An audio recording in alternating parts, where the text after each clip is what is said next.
أعوذ بالله من الشيطان الرجيم بسم الله الرحمن الرحيم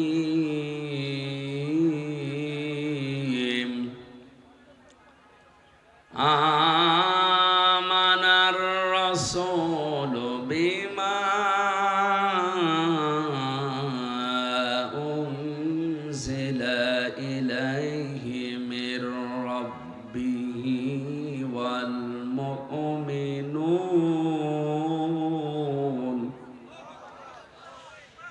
كل آمن بالله وملائكته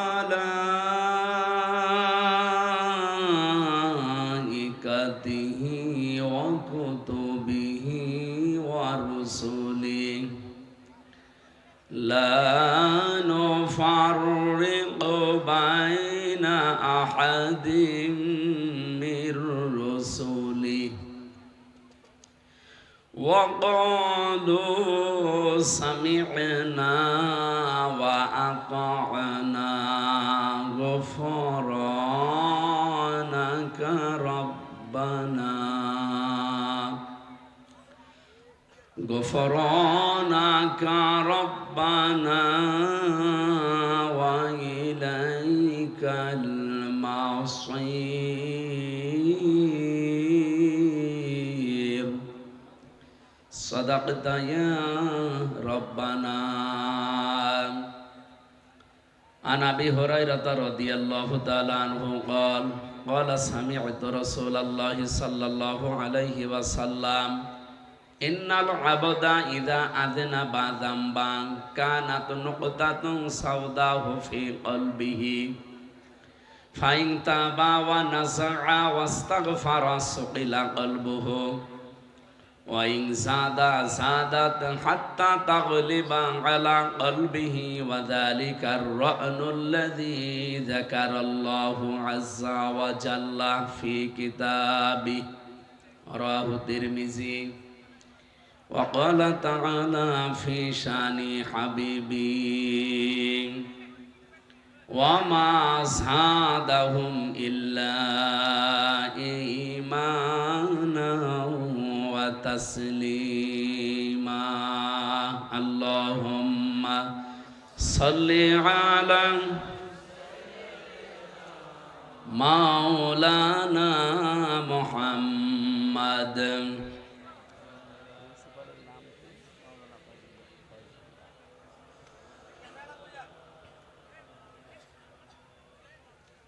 জীবনে কখনো তুমি মিথ্যা বলনি, তাই তো তোমায় পেতে কাঁদে ধরনি। তোমারই মতো নেতা পেলেও গো ফুটতো সুখেরই গোলাপ চামেলি বকুল। আলহামদুলিল্লাহ। বাংলাদেশের ঐতিহ্যবাহী জেলা নোয়াখালী। এখানে তো সব খালি খালি নাকি? না, এবার ভরাট করা লাগবে ইনশাআল্লাহ। কোম্পানিগঞ্জ থানার অন্তর্গত দক্ষিণ মসাপুর বাগদারা বাজার ইদ্রিসিয়া আলিম মাদ্রাসার উদ্যোগে 2 দিন ব্যাপী তাফসীরুল কোরআন মাহফিলের স্বনামধন্য সভাপতি, হাজার হাজার আলেমের উস্তাদ, ইসলামিক চিন্তাবিদ, শিক্ষাবিদ, কামিল মাদ্রাসার সম্মানিত অধ্যক্ষ, আমার শ্রদ্ধাভাজন উস্তাদ জনাব মাওলানা ফয়জুল্লাহ আতালাল্লাহু উমরাহু ওয়া বারাকাল্লাহু ফি হায়াতি, বলেন আমিন। এ মাহফিলে এতক্ষণ পর্যন্ত যারা কথা বললেন, বিশেষ করে এখানে এসেছিলেন মাওলানা আব্দুল্লাহ আল আমিন বগুড়া থেকে, মুফতি রাফি বিন মনির সেই মৌলভীবাজার জেলা, তার ঢাকাতে থাকেন, মুহাদ্দিস রফিকুল্লাহ আফসারি, এটা কুমিল্লায় বাড়ি মনে হয়, মাওলানা আব্দুল মজিদ নাটোর। এরপরে বিশেষ আকর্ষণ ছিলেন চট্টগ্রাম বিশ্ববিদ্যালয়ের সম্মানিত ভিপি বড় ভাই জনাব ইব্রাহিম রনি, বড় হবে না ছোট হবে তাও তো জানে, ছোট হবে না, চেহারা মেয়ারা দেখে মনে হচ্ছে আমার বড় হবে। সঙ্গীত পরিবেশন করেছেন এখানে তাবির নাশিদ ব্র্যান্ড নোয়াখালীর। বিশেষ করে আমার আগে আপনাদেরকে সুরের জগতে বিপ্লবীভাবে মাতিয়ে রেখেছিলেন বাংলাদেশের সফল উদ্যোক্তা। যে সমস্ত মানুষের মাধ্যমে হাজার হাজার মানুষের কর্মসংস্থান তৈরি হয়, তার ভেতরে শিল্পী নিয়ামতুল্লাহ নিজামী একজন। আমাদের খুলনা বিভাগের যশোরের একজন আছে শিল্পী কবির বিন সামাদ। সে যদিও এত বড় বিশাল পরিসরে তৈরি করতে পারেনি, তারপরেও তার দ্বারা কিছু মানুষের কর্মসংস্থান তৈরি হয়। পৃথিবীতে একজন মানুষ আল্লাহর কাছে ভালো হয়, উত্তম হয় কখন? যখন তার দ্বারা মানুষের উপকার হয়। কুনতুম খায়রা উম্মাতিন উখরিজাত লিন-নাস, তোমরা শ্রেষ্ঠ। তোমাদের শ্রেষ্ঠত্বের কারণ কি? তোমাদেরকে মানুষের কল্যাণের জন্য আমি আল্লাহ বের করেছি।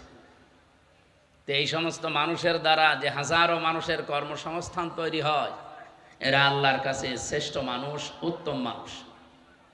তা'মুরুনা বিল মারুফ ওয়া তানহাউনা আনিল মুনকার ওয়া তু'মিনুনা বিল্লাহ, ভালো কাজে আদেশ করবা, অন্যায় কাজে বাধা দিবা, আর আল্লাহর প্রতি ভরসা করবা। এই আয়াতের পূর্ণাঙ্গ আমল এখনো পর্যন্ত আমাদের, এই কথা বললে কি হবে? কি আশ্চর্য, কথা বলেন কেন?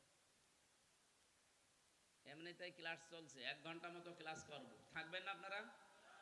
অ্যাক্টিভ ভাবে থাকবেন। আপনাদের ক্লাসের অবস্থা দেখলে আমার মনে হবে নোয়াখালী মনে হয় এরকমই পড়াশোনা হয়। যেন অ্যাক্টিভ ভাবে থাকবেন, যেভাবে ক্লাস করা লাগে। প্রিয় নোয়াখালীবাসী, আমরা কথা বলছিলাম ভালো কাজে আদেশ করা, অন্যায় কাজে বাধা দেওয়া, এটা উত্তম হওয়ার কিছু কোয়ালিটি আল্লাহ আয়াতে দিয়েছেন। আল্লাহর প্রতি ভরসা তো বিশ্বাস তো করাই লাগবে, মাস্ট বি। তো বলেন তো, এই দেশে ভালো কাজে আদেশ দেওয়ার জায়গায় আমরা কি আছি? কোন জায়গায় আছি? অনুরোধের জায়গায়। আর 54 বছর দেশটা স্বাধীন হয়ে গেল, 55 বছর চলছে, এখনো পর্যন্ত আমরা এই 92% মুসলমানের দেশে ইসলামকে আদেশের জায়গায় নিতে পারিনি। পেরেছি অনুরোধের জায়গায় নিতে, যা ভাই চলে মধ্যে আসো না। ইসলামের কোন বিধান এই জি হুজুর এরকম নেই। ইসলামের বিধান করা লাগবে, কারণ মালিক আর আমরা হচ্ছে তার সার্ভেন্ট, ভৃত্য, গোলাম, আরো যত নিম্ন শব্দ বলা যায়, দাস। আল্লাহর দাস বললে কি নিজেকে কি ছোট মনে হয়? বলেন বলেন। চট্টগ্রাম বিভাগ না এটা? এই বিভাগে একটু সমস্যা আছে। এরা আবার অনেকে রাসূলুল্লাহর দাস বলে, গোলাম বলে পরিচয় দেয়। প্রিন্সিপাল সাহেব নাউজুবিল্লাহ অলরেডি বলে ফেলিস। তা আপনি রাসূলুল্লাহর গোলাম পরিচয় দেবেন কোন কারণে? রাসূলুল্লাহ আপনাকে বানিয়েছে? আপনাকে যিনি বানিয়েছে তার গোলাম আপনি। আমরা রাসূলুল্লাহর গোলাম না, আমরা রাসূলের উম্মত। গোলাম কার বলেন তো? আকাশের দিকে হাত তুলে বলেন, গোলাম কার? এটা পরিচয় দিতে যদি কারো লজ্জা বোধ করে, ছোট মনে হয়, আপনি চলে যান। পৃথিবীর মানুষের গোলামি করতে আপনার বাধে না। আল্লাহর গোলামের পরিচয় দিতে অনেকের, এই চট্টগ্রাম বিভাগের মানুষের এটা কি ভুল ধারণা নাকি কোনো কিছু এদের কেউ কি আসর করে রেখেছে, আমি বুঝি না। যদিও এই বিভাগ দিয়ে আমরা চট্টগ্রাম থেকে ইসলাম পেয়েছি, এই বিভাগ দিয়ে ইসলামে দেশে প্রবেশ করেছি, আর ওদিকে খুলনা। এই জন্য আমরা চাই আকীদা আমাদের যেন পরিষ্কার থাকে। আমরা ইসলামকে এবার আর আদেশের জায়গায় না নিয়ে ছাড়ছি না, ইনশাআল্লাহ। আমি 3 বছর জেলে ছিলাম, আপনারা জানেন। প্রথমে আয়না ঘরেও ছিলাম। আমি দেখেছি যে মানুষকে কিভাবে কষ্ট দেয় তারা। আমার সামনে মানুষের এই নখ তুলিছে, চামড়া তুলিছে। এই দৃশ্যগুলো দেখার পরে আমারে বলছিল, আপনি প্রস্তুতি নেন, আপনাকেও নিয়ে যাওয়া হবে। আমাকে নিয়েও গিয়েছিল, চেয়ারেও বসিয়েছিল, যে চেয়ারে 1 মিনিটে 120 বার ঘোরে, ওই চেয়ারে। কিন্তু আমাকে ঘোরায়নি, আমার চামড়াও তোলেনি, কিন্তু ম্যাশিং আমি দেখেছি। এই প্লাসের মাথা তো হয় একটা, আর ওদের যে প্লাস, ওর মাথা 5টা। এভাবে হাতের সাথে লাগিয়ে দেবে, একটা টিপ দেবে, আস্তে করে এই নখগুলো সব উঠে চলে আসবে। নখ উঠে চলে আসলে আপনি ছেড়ে দেন না, ওর ভেতরে এই যে ভোমর আছে, ভোমরের এক মাথা আবার হ্যাঁ আল আল আল এই আল মতো করা আছে। ওই ভোমর ঢোকানোর পরে ভালোই ঢোকে, কিন্তু বের হওয়ার সময় ঝামেলা। হ্যাঁ, আপনাদের এলাকার ভাষা তো আমি একটু কম বুঝি। সেই নোয়াখালীর একজনকে আমি হজে পেয়েছিলাম, এই কোম্পানিগঞ্জের। দাদারে দেখি দাদা লাফাচ্ছে। দাদা লাফান মানে বলছে আমি বাংলাদেশে আর যাব না, এই দেশে আল্লাহর ঘর আছে, নবীর রওজা আছে, আমি এখানেই মরতুম। কিরকম একটা ভাষা বলেন না আপনারা, মরুম। দাদা মরবেন? হ্যাঁ, উনি এত কন্দন করেন যে আপনি আর বাংলাদেশে যাবেন না, এখানে মরতে চান, এত ভালো লেগেছে দেশ। হোটেলে নিয়ে গেলাম, যেখানে থাকি হোস্টেলে, খাবার খাওয়ালাম, নাস্তা মাস্তা দিয়ে, মুরব্বী মানুষ। শেষে বললাম দাদা ঝড় উঠেছে বাইরে, দেখেন সব চারদিকে অন্ধকার হয়ে যাচ্ছে, আপনি প্রস্তুতি নেন, কারণ আপনাকে এখন বাইরে পাঠিয়ে দেব, আপনি মরে যাবেন, আপনার দোয়া কবুল হয়ে যাবে। আমারে বলছে মাওলানা এ দোয়া তো আমি এবছরের জন্য করিনি, আগামী বছরের জন্য। এজন্য নোয়াখালী কোম্পানিগঞ্জের মানুষের নাম শুনলে আমার ওই দাদার কথা মনে হয়। আমি এখানে 18 সালে মনে হয় এসেছিলাম একবার, জেলে যাওয়ার আগে। ওই মুরব্বী, ওই যে মোসাফুরের যে মাদ্রাসা, ওখানে এসে দেখছি, বলছে হুজুর আসসালামু আলাইকুম। আরে দাদা আপনি এখনো মরেননি? না, আগামী বছর যদি যায় তখন। তার মানে ও আর যাবেও না, ও মরবেও না। তো এলাকার মানুষের ভাষা একটু আমি হালকা বুঝি তো। এই ভোমরের মতো একদিকে স্যার বলছিলেন যে আল দেওয়া আছে, হ্যাঁ ওই রকম আল আমি দেখেছি, এভাবে ঢোকায় ঠিক, কিন্তু বের হতে চাই না, গোশত নিয়ে বের হয়। এরপরও যদি ছেড়ে দেয় তাও তো বাঁচা যায়, ওর উপরে লবণ ছিটিয়ে দেয়। এই যে কন্দন আমি দেখেছি, রাতের পরে রাত এই লোকটা যন্ত্রণায় কাঁদছিল। এই জেলখানায় যাওয়ার আগে আমার গ্রামের বাড়ি কুষ্টিয়া, পাটিকা বাড়ি ইউনিয়নে আমার বাড়ি, 2 নম্বর ওয়ার্ডে। ওই জায়গায় একটা জেনার ঘটনা ঘটেছিল। এক মহিলার স্বামী থাকে বিদেশে, ওই এলাকায় একজনের সাথে লাইন করে কাজ করে ফেলেছে। 4 জন সাক্ষীও ছিল। গ্রামের লোকজন, মন্ডল মাতব্বার মোড়ল যারা, তারে ধরে নিয়ে আসলে বলছে এই কাজ করলে, মহিলা যদি একটু নরম হয়, যে একটু স্বীকার করে যে আমার ভুল হয়ে গেছে, না ও বলছে করেছি তা হয়েছে কি, দরকার আরো করবো। তা আমি গ্রামে অনেকদিন পরে বাড়ি যাই, আমারে বলছে আপনি মুফতি ফতোয়া দেন। ফতোয়া তো আর আমার না, কোরআনের ফতোয়া হচ্ছে যদি বিবাহিত অবিবাহিতা, বিবাহিতা অবিবাহিতা যারা আছে তাদের কি শাস্তি, সেটা কোরআনে সূরা নূরের 2 থেকে 4 নম্বর আয়াত পর্যন্ত দেওয়া আছে না স্যার? এখন আমি খালি আয়াত পড়ে ফতোয়া দিলাম যে যেহেতু স্বীকার করছে, 4 জন সাক্ষী আছে, কিন্তু এই ফতোয়া কার্যকর করা যাবে না। কারণ এই মহিলারে যদি আপনি এই মাটি পর্যন্ত, বুক পর্যন্ত মাটির ভেতরে গেড়ি দিয়ে উপর থেকে পাথর মেরে মেরে ফেলেন, ওরে কি বলে জানো, সঙ্গে সার। ওই মহিলার সঙ্গে সার করার আগে পুলিশ আমারে ধরে সঙ্গে সার করবে, বলবো হুজুর ফতোয়া দিয়েছিলেন ঠিক আছে, আপনি কার্যকর করার কথা বললেন কেন? এই দেশে কি ইসলামের আইন চলে যে আপনি ফতোয়া কার্যকর করতে বললেন? আমি কিছু বলতে পারতাম? বলেন বলেন। 6-7 দিন পরে আমার পুলিশ ধরে নিয়ে গেল একটা মামলা দিয়ে, 3 বছর জেল খেটে বের হলাম। বাড়িতে এসে দেখছি গ্রামের লোক 2 ভাগ। এক ভাগ ওই মহিলার সাথে থাকে, কারণ তার স্বামী আসে অনেক দিন পর পর, আর এক ভাগ আছে তারা নামাজ রোজা করে, আল্লাহ বিল্লাহ করে, ওরা ওই লাইনে নেই। আমি বাড়ি গেলাম, কথা বলবে তো দেখা করবে না, কথাও বলে না, দেখাও করে না, সালাম দিলে জবাব দিতে চায় না। কি গো, গ্রামের দাদা সম্পর্কে চাচা, এলাকার মানুষ এরকম করে কেন? বললাম কি হয়েছে, আমার অপরাধটা কি? জেল খেটেও কি আপনাদের ভালো লাগে না? বলছো না, খালি ফতোয়া দিতে পারো, কার্যকর করতে পারো না, তোমার ওয়াজও শুনবো না, কথাও শুনবো না। পাগলকে যদি বলা হয় যে নৌকা নাড়াবে না, ও বলে আমার মনে ছিল না। আপনি তো আমার এই লাইনে আসতে বাধ্য করলেন, আমি তো এই লাইনের লোক ছিলাম না। বলেন, আমি তো রাজনৈতিকভাবে কোনো দলে অ্যাক্টিভ ছিলাম? আমি অবিখা, ওয়াজের বিনিময়ে খাদ্য। আমি ওয়াজ করে খেতাম, আর আপনারা এই লাইনে এখন রাগ ধরিয়ে নিয়ে আসলেন। এবার বাংলাদেশে শুধু ফতোয়া আমরা দেব না, ফতোয়া কার্যকর করে দেখাবো ইনশাআল্লাহ। আমার কথার অর্থ হয়তো বুঝে ফেলেছেন, বোঝেননি? সুতরাং এ দেশে এখন আর ফতোয়ার সামনে আমরা দেব না।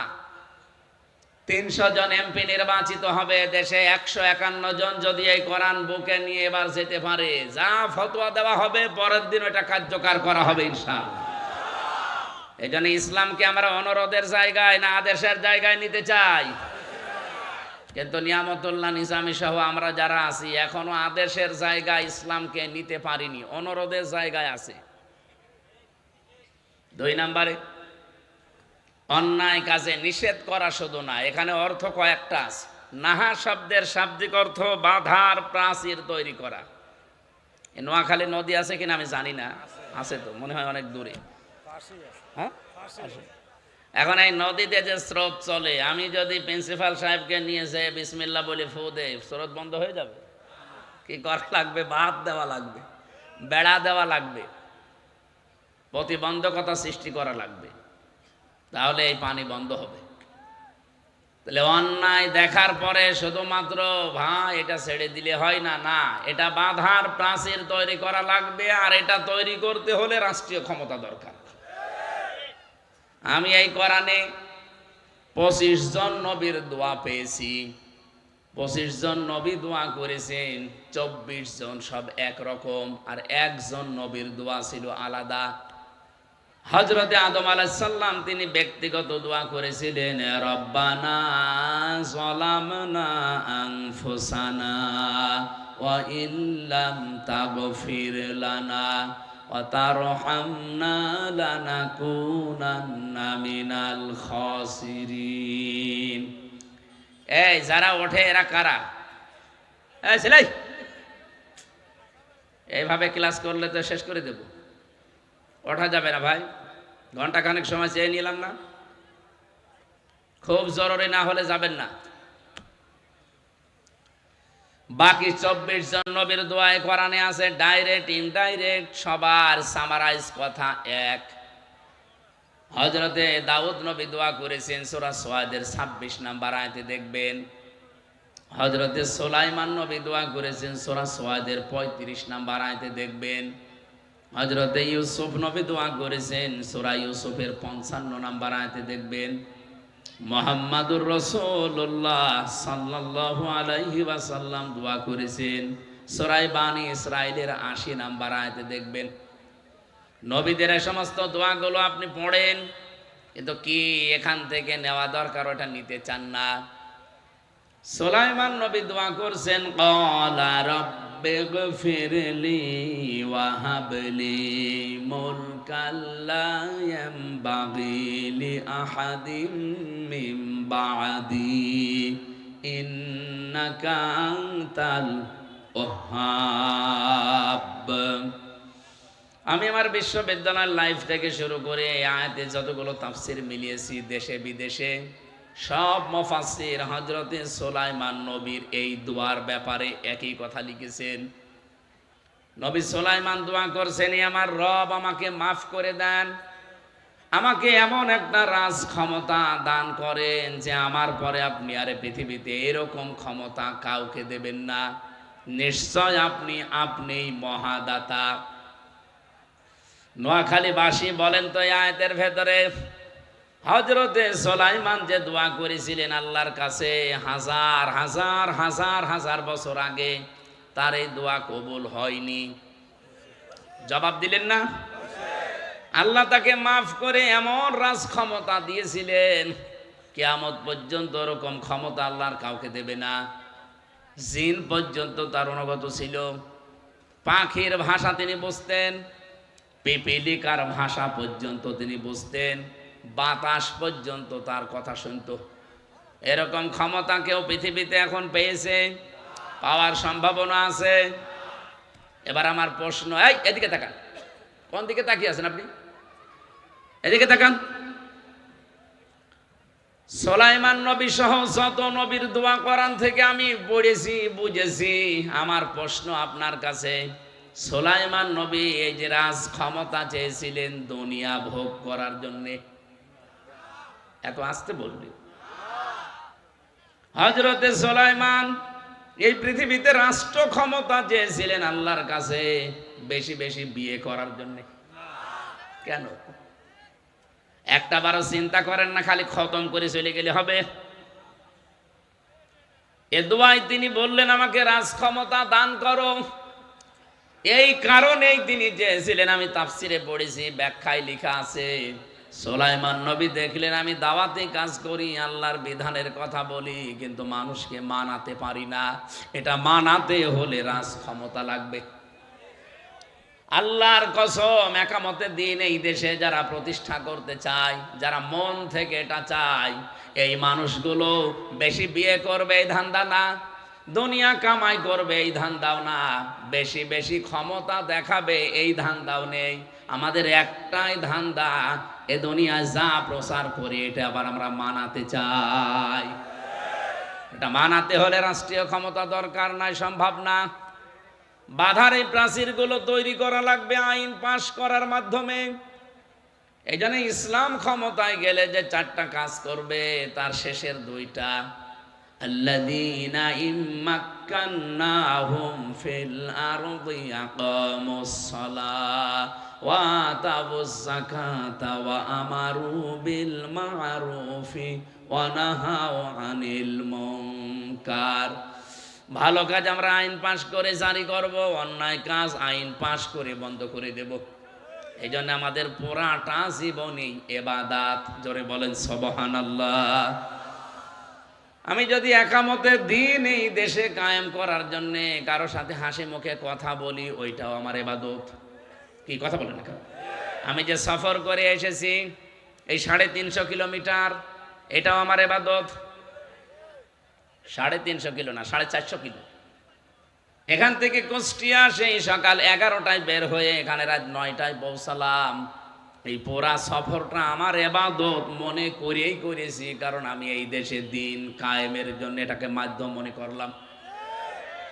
অনেকে বলে যে, প্রশ্ন করে যে আপনাদের কাজও চা ওদের কাজও তা না, জীবনও না।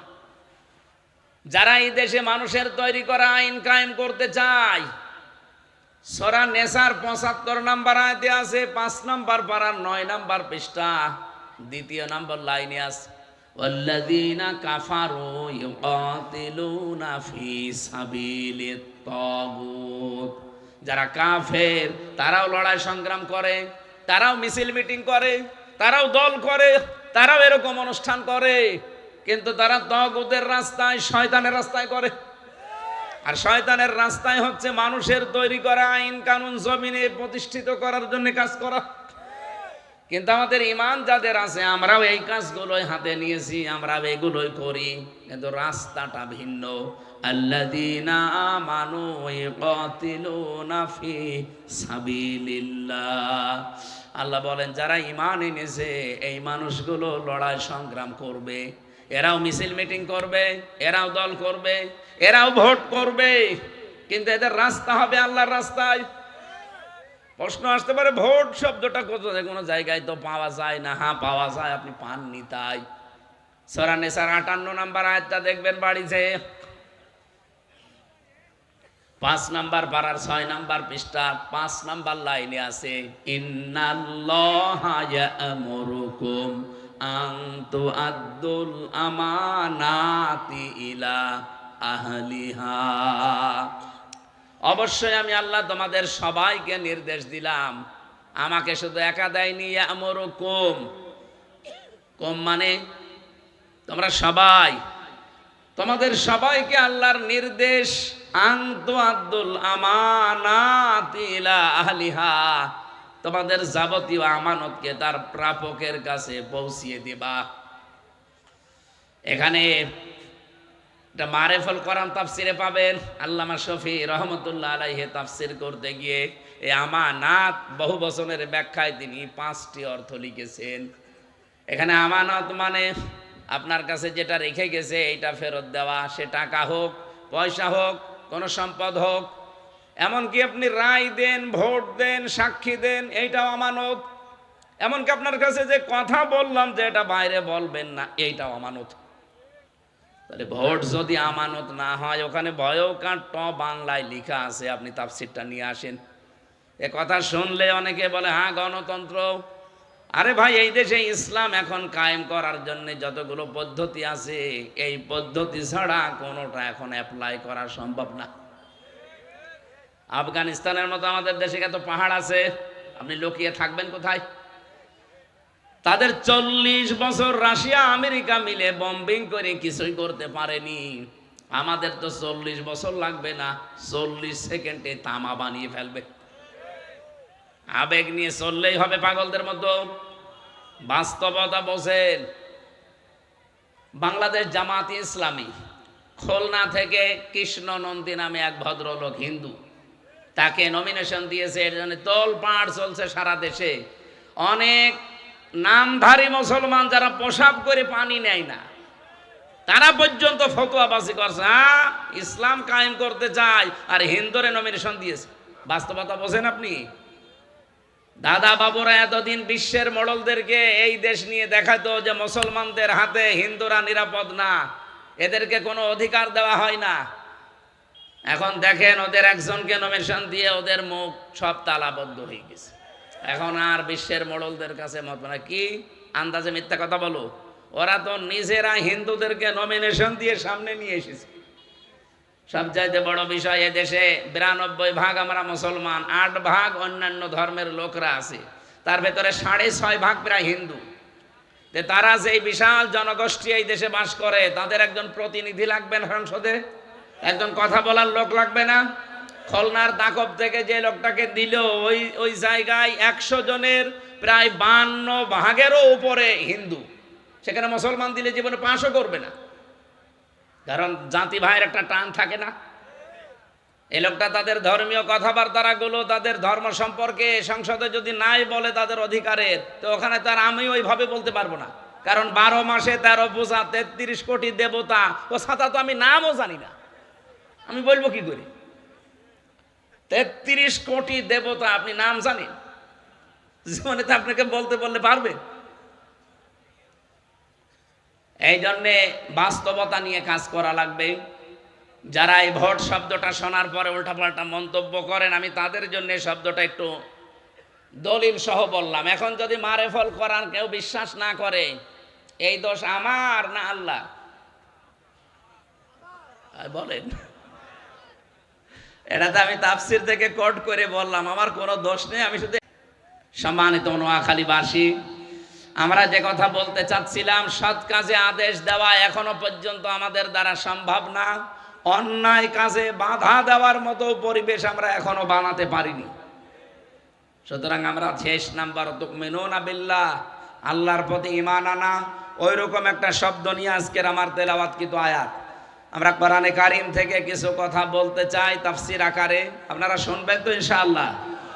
মঞ্চে বসা আছেন সম্মানিত ওলামায়ে কেরাম, বিশেষ করে এই আসনের জন্য বাংলাদেশ জামাত ইসলামী থেকে যিনি নমিনি, অধ্যক্ষ বেলায়েত হোসেন, ইসলামিক চিন্তাবিদ, শিক্ষাবিদ, রাজনীতিবিদ। আল্লাহ রাব্বুল আলামিন তার গোলামকে সফলতার স্বর্ণ শিখরে যেন পৌঁছিয়ে দেন, বলেন আমিন। বাংলাদেশ অলরেডি মেরুকরণ হয়ে গেছে। এই দেশে একদল এখন চাচ্ছে আল্লাহর বিধান প্রতিষ্ঠা করে দেশটাকে রক্ষা করতে, আর একদল উঠে পড়ে লেগেছে দেশটাতে আল্লাহর বিধান বাদ দিয়ে শয়তানের বিধান কায়েম করতে। আমি আর নিচে নামলাম না। সম্মানিত উপস্থিতি, সম্মানিতা মা এবং বোনেরা যারা আছে, মেয়েরা, পর্দা আড়ালের সম্মানিতা মা এবং বোনেরা, প্রশাসনের ভাইরা, আর আমি এখন কোন জায়গায় যাওয়ার আগেই তো কিরামান কাতিবিন চলে যায়। সুতরাং গোয়েন্দা বিভাগের যারা এসেছেন সবাইকে নিয়ে আমরা আল্লাহর দরবারে শুকরিয়া জানাচ্ছি, যিনি আমাদেরকে কোরআনে কারীম শোনার জন্য এই ব্যবস্থা করে দিলেন, বলেন আলহামদুলিল্লাহ। যার মাধ্যমে আসলে সারা দেশে আমার যাওয়া নিষেধ। এখন আমার এলাকা ছাড়া আমি বাইরে যাই না। যে ভাইয়ের কথা ফেলতে পারিনি, আপনাদের এলাকার সন্তান ব্যারিস্টার নুরউদ্দিন, উনি মানে এখনো বাইরে আছে। আজকে ভিডিও কলে কথা বলছিল, বাইরে আছে না? বাইরে আছে, এখনো আসেনি। উনি আসবে কিছুদিন পরে। আল্লাহ রাব্বুল আলামিন তার ওই গোলামকে তার সন্তানাদি স্ত্রী পুত্র যা দিয়েছেন সেগুলো কবুল করেন। মা বাবা মনে হয় কবরে আছে, জান্নাতুল ফেরদাউস যেন বানিয়ে দেন কোরআনের খেদমতের কারণে, বলেন আমিন। আমরা কোরআনে কারীম শোনার জন্য যারা প্রচার করেছে, আমি এখানে পোস্টার দেখেছি, পোস্টার প্রচার করেছেন আপনারা, ইউটিউবে প্রচার করেছেন, ইন্টারনেটে দিয়েছেন, এমনকি মাইকিংও করেছে মনে হয়, 2-3 দিন ধরে মাইকিং করেছে। যাদের কানে এই আওয়াজ গেল সবাই কি এসেছে? বলেন বলেন। আসে নাই কেন? আল্লাহ সে কারণ জানিয়েছে। দেখেন তো আপনার ভেতরে কারণ পাওয়া যায় কিনা, নাকি বলবো না?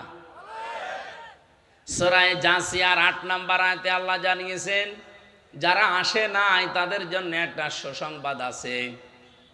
মনে মনে অনেকের ধারণা যে আল্লাহ এসেই কি ভুল করলাম, না, ভুল করেননি। যারা আসে নাই তাদের জন্য সুসংবাদ কি? ইয়াসমাউ আয়াতিল্লাহি তুতলা আলাইহি সুম্মা ইউসিররু মুস্তাকবিরান কাআল্লাম ইয়াসমাহা ফাবাশশিরহু বিআযাবিন আলীম। যাদেরকে বলা হয়েছে যে কোরআন শোনানো হবে, নোয়াখালী জেলার কোম্পানিগঞ্জের মোসাফর কথা বলতে আসবে, অমক অমক আলোচক নাম পর্যন্ত প্রচার করেছে। হে নবী, আপনি দেখবেন অনেক মানুষ অহংকার করে তারা জায়গায় বসে আছে, আসে নাই।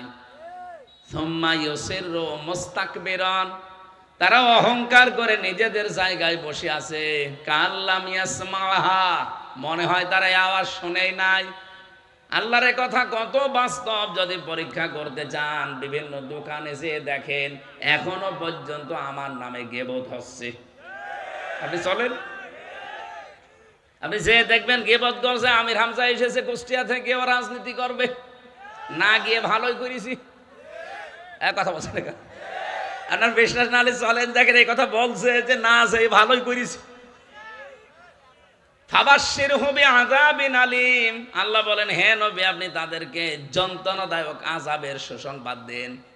তারা আপনার উপরে রাগ করে অহংকার করে আসে নাই তা না, মূলত তারা আমি আল্লাহর আয়াতগুলোকে অস্বীকার করে। আপনি তো অ্যাডভাইস করছেন, আপনার তো নিজের কোনো কথা কোরআনের ভেতরে আপনি ঢুকিয়ে বলতে পারবেন না। আপনার কাজ শুধু প্রচার করে দেওয়া।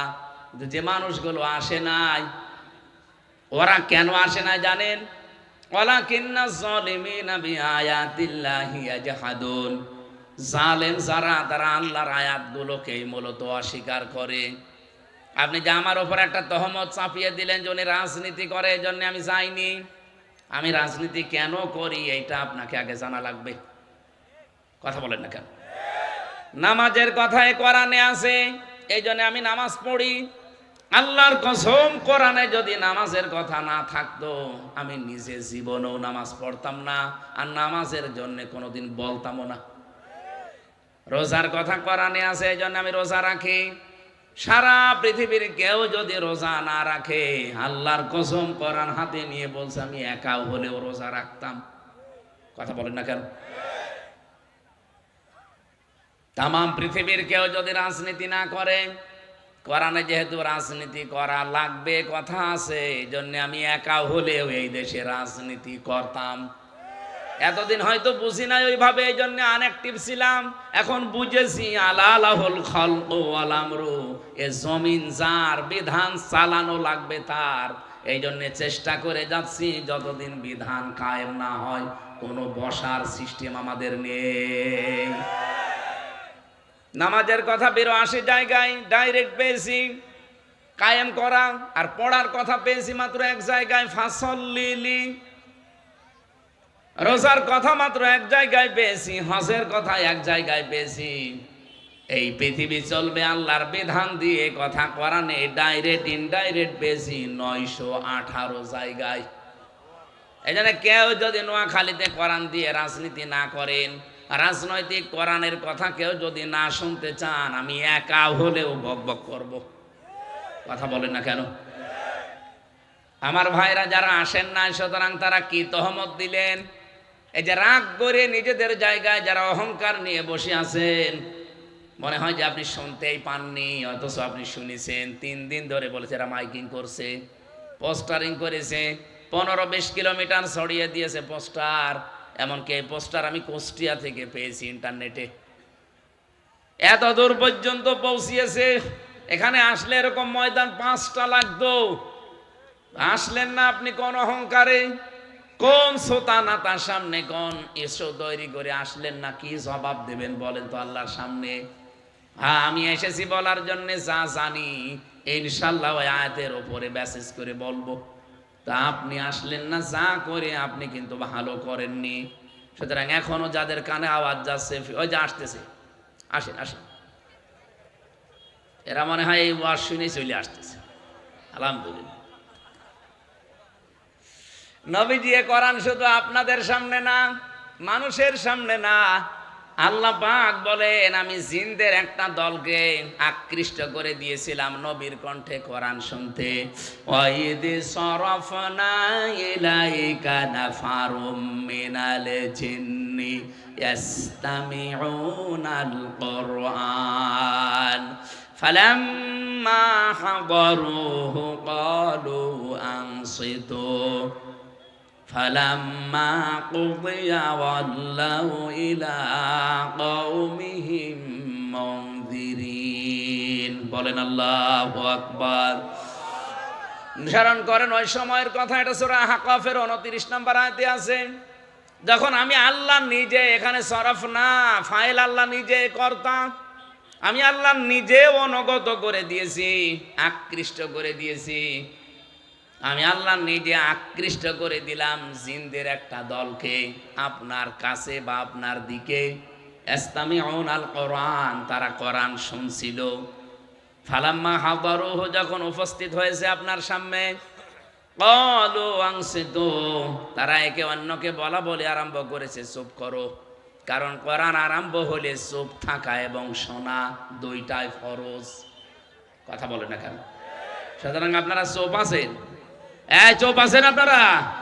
জিনরা বলছে ক্বালু আনসিতু, চুপ করেন সবাই। কোরআন তেলাওয়াত আরম্ভ হয়েছে, চুপ। ফালাম্মা কুদিয়া ওয়াল্লাউ ইলা কওমিহিম মুনযিরিন, অতঃপর যখন শেষ হয়ে গেল তেলাওয়াত, ওরা তখন ফিরে গেল নিজের জাতির লোকদের কাছে সতর্ককারী রূপে। নবীজি বলেন কোরআন আমি যখন জিনদের সামনে পড়ছিলাম, তেলাওয়াত শেষ হওয়ার পরে জিনেরা বলে উঠেছে, ফাকালু ইন্না সামি'না কুরআনান আজাবা, আমরা আশ্চর্য কোরআন শুনেছি। এ কথা বলছে কারা আপনি জানেন? যাদের বয়স 1500 বছর, 2000 বছর, 5000 বছর, এইরকম জিনরা এই কথাগুলো শোনার পরে যারা তাওরাত শুনেছে, জাবুর শুনেছে, ইনজিল শুনেছে, হযরতে দাউদ নবীর কণ্ঠে ইনজিল শুনলে পাখি পর্যন্ত ওড়া বন্ধ করে দিত, নদীর মাছ পর্যন্ত চলে আসতো ডাঙ্গায়। সেই জিনেরা ইনজিল শরীফ, তাওরাত, এমনকি জাবুর শুনেছে যারা, তারা কোরআন নবীর মুখে শুনে আশ্চর্য বোধ করেছে। আমার বলার বিষয় এইটা না, শুধু জিনেরা আশ্চর্য হয়ে গেছে তা না, তারা বলছে ইয়াহদি ইলার রশদি ফামান্না বি ওয়ালান নুশরিকা বিরাব্বিনা আহাদা। আমরা কোরআন শোনার পরে কোরআন আমাদেরকে পথ দেখিয়ে দিয়েছে হেদায়েতের, আমরা ঈমান এনে ফেলেছি। ঈমান আনবো না, ঈমান এনেছি। ফাআমান্না বি, আমরা অলরেডি ঈমান এনে ফেলেছি। এমন ঈমান আনলাম যে ঝড় আসলে আমাদের ঈমান লিভে যাবে, নষ্ট হয়ে যাবে তা না। ওয়ালান নুশরিকা বিরাব্বিনা আহাদা। নুশরিকা মুজারে, বর্তমান ভবিষ্যৎ, প্রেজেন্ট ফিউচার, এর আগে লান দিয়েছে। জিনেরা বলছে জীবনে কোনোদিন এই আল্লাহর সাথে আর শরীক করছি না, করব না। বলেন আল্লাহু আকবার। নোয়াখালীবাসী শিক্ষিত মানুষ আপনারা বলেন তো, জিনেরা কোরআন শুনেছিল কয়দিন? মাত্র কয়েক মিনিট। কয়েক মিনিট কোরআনে কারিম শোনার পরে তাদের হেদায়েতের পথ কোরআন দেখিয়ে দিয়েছে, তারা ঈমান এনেছে এবং সিদ্ধান্ত নিয়েছে জীবনে কোনোদিন আল্লাহর সাথে শিরিক করব না। আর আমরা সে জন্মের পর থেকে কোরআন শুনছি, আমাদের আজ পর্যন্ত হেদায়েতের পথ কোরআন আমাদের দেখিয়ে দিল না, তার মানে কোরআন থেকে হেদায়েত আমরা নিতে পারিনি। এখনো আমরা ঈমান যা এনেছি, ঈমানের ভেতরে এখনো বেদাত, এখনো শিরিক ভরপুর। কথা বলেন ঠিক কিনা? অথচ যে রজব মাসের আজকে 24 তারিখ, আর মাত্র 3 দিন পরে এই ধলির ধরা থেকে বিশ্বনবীকে আল্লাহ নিয়ে গিয়েছিলেন তার কাছে। প্রথম আসমান, দ্বিতীয় আসমান, তৃতীয় আসমান শেষ করে করে একেবারে আরশ মহল্লা। 27 বছরের একটা সফর, 27টা বছর আল্লাহ পাক তাকে সফর করিয়েছেন। লিনুরিয়াহু মিন আয়াতিনা, যত নিদর্শন দেখানোর আল্লাহ সব তাকে দেখিয়েছেন। আল্লাহ রাব্বুল আলামিন বলেন, 3টা জিনিস আমার নবীকে আমি ওই দিন হাদিয়া দিয়েছি, আর 14টা জিনিস এই 27 বছরে বসিয়ে বসিয়ে শিখিয়েছি। অশান্ত পৃথিবীকে শান্ত করার জন্য 3টা হাদিয়া খুব দরকার, আর ওই 14টা কর্মসূচি অ্যাপ্লাই করা খুবই জরুরি। বাংলাদেশ যেহেতু এখন অশান্ত করার অনেকে চেষ্টায় আছে, এবং এখনো আমরা শান্তিতে নেই। আছি? আরো জোরে বলেন। 2 দিন আগে আমার কুষ্টিয়ার জেলা স্কুলের সামনে দিনের বেলা আমার সামনে একজনকে কুপিয়ে মেরে ফেলল, সঙ্গে সঙ্গে শেষ। ওই দিন ঢাকাতে একটা মেরেছে কুপিয়ে। কি অবস্থা বলেন তো? কুষ্টিয়া থেকে এ পর্যন্ত 450 কিলো আসতে আমারে 7 বার রাস্তায় দাঁড় করিয়েছে। অথচ বাইরের দেশগুলোতে এই দেশের চাইতে প্রায় 7 ডবল, 10 ডবল, 30 ডবল, 50 ডবল দেশে আমি গেছি। এত বড় বড় বিশাল দেশে আমি সফর করে দেখেছি। মালয়েশিয়া বাংলাদেশে যাইতে প্রায় 5 ডবল বড়। এদেশের এই মাথা থেকে ও মাথা মাত্র 1150 কিলোমিটার। মালয়েশিয়া এক একটা প্রদেশের চাইতে বড়। আমি প্রতিদিন প্রায় 1500 কিলো, 2000 কিলো রান করতাম প্রতিদিন। রাত নেই, দিন নেই, কোনো ভয় নেই আমাদের ভেতরে। ড্রাইভার আমারে বলছে, ঘুমিয়ে যান, রাত 2টা বাজে, সামনে কেউ আসবে না আল্লাহ ছাড়া। অথচ 150 কিলোমিটার পরে কিছু বাড়ি ঘর, কিছু দোকান পাওয়া যায়। মরুভূমি, পাথর, পাহাড় আর পাম গাছ। সৌদি আরব বাংলাদেশের চাইতে 14 ডবল বড়। বাকি অন্যান্য অমুসলিম দেশগুলোর কথা বললাম না, কারণ ওগুলোতে যেহেতু আইন আছে এবং প্রয়োগ আছে তাদের বানানো। ইসলামী আইন যেগুলোতে হালকা আছে সেগুলোর কথা বলছি। এত বড় বড় বিশাল দেশে সফর করে আমার মনের ভেতরে কোনো ভয়, কোনো টেনশন, কোনো চিন্তাও আসে নাই। এই মাত্র 450 কিলোমিটার আসতে আমার 7 জায়গায় অলরেডি আজকে ধরেছে। এখন যেতে আমার মনে হয় কমপক্ষে 10 জায়গায় ধরবে। প্রশাসন ধরলে তো তাও সালাম কালাম দিয়ে ছেড়ে দেবে, কিন্তু ওর বাইরে আর একটা দল আছে, ওরা যদি ধরে সব আল্লাহ রাস্তায় নিয়ে নেবে। সেদিন পাবনা থেকে যাচ্ছিলাম, ওই যে লালন ব্রিজ পার হয়েই দেখি গাছ ফেলা। ড্রাইভার আমারে বলছে, হুজুর ওঠেন, ডাকাত পড়িয়েছে, কাঁচ খুলে দেন। কাঁচ খুলে দিয়ে দেখি মুখ বাঁধা, কালো কাপড় দিয়ে, আর হাতে বাবাজি বড় বড়। আমারে তোরা দেখে চিনে ফেলেছে, কারণ আমরা তো শয়তান হোসেনে। আমি টাকা পয়সা ওদের ছুরি দেখি আগেই যা পেয়েছি, বলছি এই নেন, তাড়াতাড়ি গাছ সরিয়ে দেন। আমার দিকে তাকিয়ে বলছে, হুজুর আপনার টাকাও নেব, আল্লাহ মাফ করবে। আরে শয়তান, তাড়াতাড়ি নে। কতগুলো মানুষের হাতে কপ দিয়ে হাত কেটে দিয়েছে টাকালাদের, আর আমারে বলছে আপনার টাকাও নেব, আল্লাহ মাফ করবে। টাকা নিয়ে আগে গাছ তুলে দিন, আমি চলে যাই। কিছু নেওয়ার পরে আমারে বলছে বাড়ি চলে যাবেন, ভাড়া লাগবে না, তেল কিনবেন না, কিছুই তো নেই, সব দিয়ে দিয়েছি। ওখান থেকে কয়েকশো টাকা, কয়েক হাজার টাকা আমারে বের করে বলছে তেল কিনে বাড়ি যান। ড্রাইভার আমারে যাওয়ার সময় বলছিল, হুজুর ডাকাত হলো, ইমানদার ডাকাত, আমাদের টাকা দিয়ে দিল। এখনো নিরাপত্তা বোধ করছি না। এই অশান্ত বাংলাদেশকে এই রজব মাসে আমি কোরআন সামনে নিয়ে কসম করে বলতে পারি, যদি শান্ত করতে হয় এই 14টা কর্মসূচি এই রজব মাসে বাংলাদেশে অ্যাপ্লাই করা লাগবে। আর যে 3টা হাদিয়া পেয়েছিলেন নবীজি, ওই 3টা হাদিয়া আমাদেরও পাওয়া লাগবে। দেখেন তো আমরা পেয়েছি কিনা। আপনারা শুনতেছেন নাকি বেশি হয়ে গেল সময়? ওরে বাবা, 11টা বেজে গেছে।